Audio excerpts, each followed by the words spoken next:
The 1950s, an idyllic and prosperous time for America. And outside the sleepy town of McMinnville, Oregon, a simple farmer and his wife quietly tended to their crops, fed their animals, and photographed alien spaceships. I looked up and saw this thing in the sky. Well, it was bronze on the top and silver on the bottom. I would say right around the size of a big parachute, maybe a little bit bigger. Evelyn Trent was outside tending to the rabbits when she caught a glimpse of the strange object. She yelled for her husband Paul to bring the camera.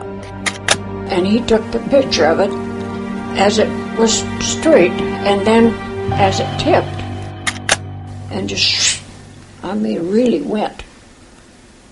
It went fast. Some relatives saw the pictures, saying, "What's that?" Then they began talking about the story.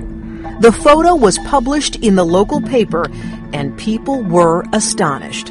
As a photograph, it was probably the first major photograph that showed a mechanical-looking object, not just a bizarre light in the sky.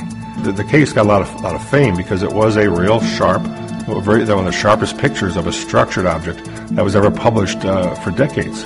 Doesn't look like an airplane, doesn't look like a helicopter, doesn't look like a bird, doesn't look like a balloon, doesn't look like anything that we would ordinarily see in the sky.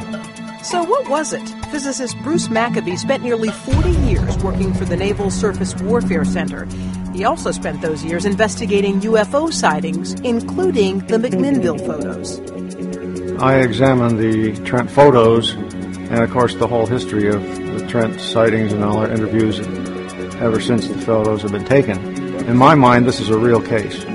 Maccabee sees all the evidence he needs right here in black and white.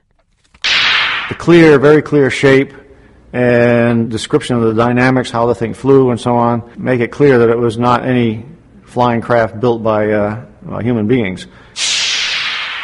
But there are those who believe the craft was built by humans, built, in fact, by the Trents themselves. The McMinnville photos are clearly a hoax. Robert Schaefer, and author and well-known UFO skeptic, believes the farmer and his wife were pulling the wool over people's eyes, and that it didn't take much effort to do so. You would just get some object that had the shape you wanted, whether it was a truck mirror or some other object, and put it on a very fine thread and put that over the telephone wires, which are only 10 or 15 feet above the ground, probably on 2 wires, and just, hoist it up that way. Just to look up and see something like that. If that is true, why would the Trents attempt such an elaborate hoax?